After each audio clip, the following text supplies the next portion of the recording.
third game. Lynchy must do something to redeem himself. Lynchy must win this third game, or not he'll be out. He'll be done and dusted by Curtis Jones, a 3 straight. And no A-class player want a 3 straight, John. Of course not. You were ever given a 3 straight, John? How you felt? I don't recall being a tournament and losing a 3 straight. I at least got one each time. But these guys are very good players, and I'm quite sure that Dwayne Lynch will not settle for a 3 straight here tonight. Now, that is what it's called. Anticlimax. Oh my goodness. That was he thought he had a winner. He really did, and kicked away a penalty. You're a football man, don't you? You follow football. It's very painful when you're at that penalty spot and misses. You put every bit of effort in, but yet you don't get into the goal. Now that one, he really should not have scored. Yeah, that happens in road tennis. You know, sometimes you think you have a winner, and when you look back, the ball is in your half. You know, you don't like to see a ball come back in your half when you think you have done your best, John. Well, Lynch is focusing here primarily on Curtis's backarm. For those of you who maybe now joining us, Dwayne Lynch is a player.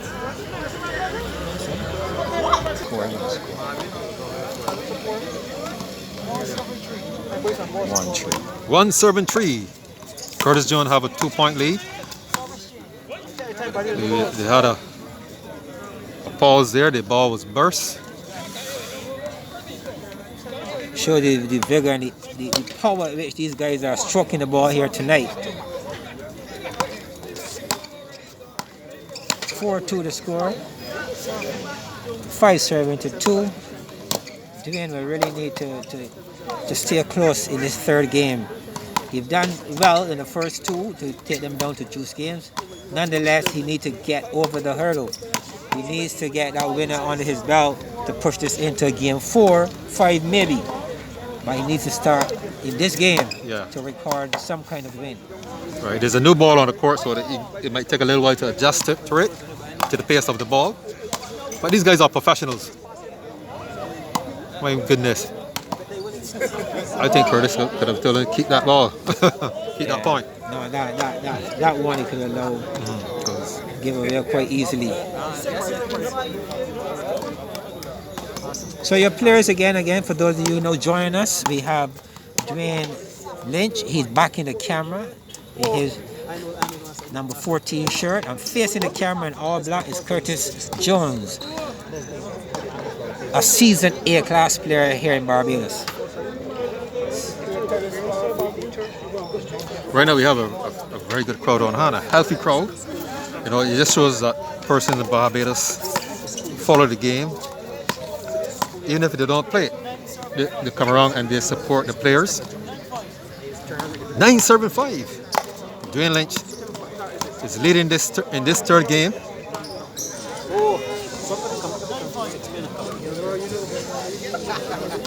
Well, this is a good, healthy 4-point lead. It is time of these guys to be leading 9-5. But what Dwayne needs to do is to make this 10-5 to really get a bit more comfortable in his game. Well, this is a good start for game number 3. Oh, Curtis there trying a bit much, overhitting that particular one. And an easy point to Dwayne Lynch to score now at 5-10. So 5-10 to score. We're into game number 3. I'm quite sure that Curtis will be looking to at least win 3 or 4 of his 5 serves to get back into this game. Yeah, you just saw that this ball doesn't make a difference where Curtis Jones is concerned. But you see that Curtis is playing smart tennis. He's going to Lynchy's forward arm. That's where he believes he can get success. Yeah, but and on the other side, we have Dwayne focusing on his backarm as much as possible. He continues to stay away from Curtis's forearm. That reminds me of a player though, like you. You know, some players that you know, your chances to the forearm is really, let's focus really on his good. head. Don't get carried, John. Let's No, focus no, on the commentary. Yeah, I'm still here very much, and the game plan. The game plan of Dwayne seems to be Curtis Barkham staying away from his forearm. But when observing Dwayne Lynch, who's backing the camera, his body language, he seemed to be getting a little fatigued, and he seemed to be losing concentration. But he can't afford not at this third game because he's down 2 games. He needs to step up his game.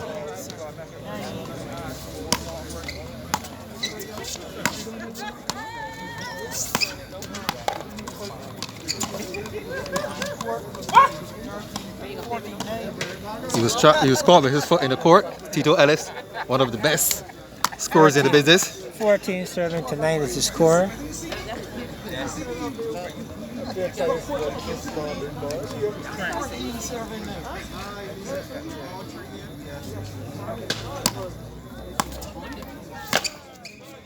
So we saw a contingent of persons going to Dubai only last year. In the midst of all that's happening with the COVID, we had a group of persons going to Dubai to promote road tennis. I trust that has to be good for road tennis here in Barbados in terms of promotion and developing the sport. Yes, the powers that be, road tennis become a global sport. That's a very good initiative by the Sports Council and the Barbados Tourism Authority.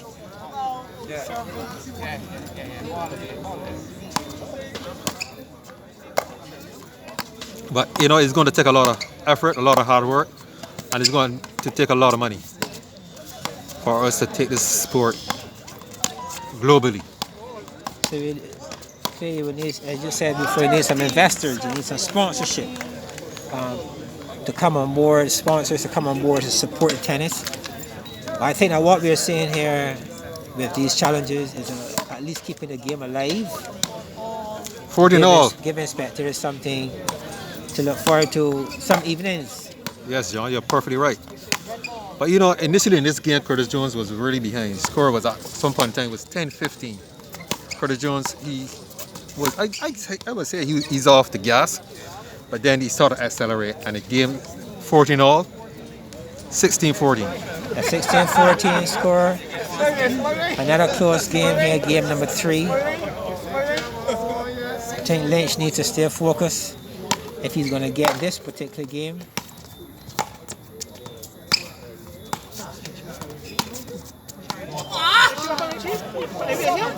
Lynch, I think he was very lucky there. Yeah, that's a ball he should have put away. I believe he is. Certainly, the opportunity there. Curtis overplayed that particular one, but really, I think that he could have done more with that ball. Nonetheless, he has a score that should give him some level of confidence at 17-15.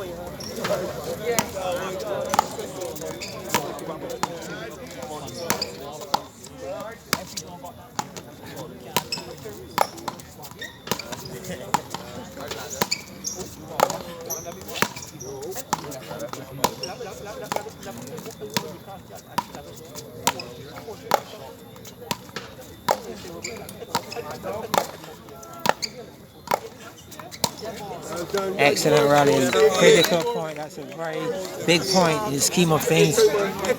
That 18-15. That's a big point there, Dwayne. Yes, excellent rally. A good display of tennis. Very high standard tonight. Here at the Dayton Power Roach Road Tennis Facility. Bushard Yarga. Right now we have the Grand Master of Road Tennis, Mr. Dayton Power Roach. He's still alive. And right now he's here viewing this tennis. Oh, let me say good evening to Mr. Roach. Good evening to you. And he's still playing tennis at 72 years old. He's still a force to be reckoned with, John. You gotta watch yourself, John. This guy can take you out if you blink. Yes, he is commendable at that age. He's still playing. And there are a number of quality players in this still around road tennis, around that age group. And still playing some really good tennis at age 60 plus. Yes, you see, Dwayne Lynch have I see a whole buddy. That we're talking about, man. Right, he have redeemed himself. We have won the third game. We have a match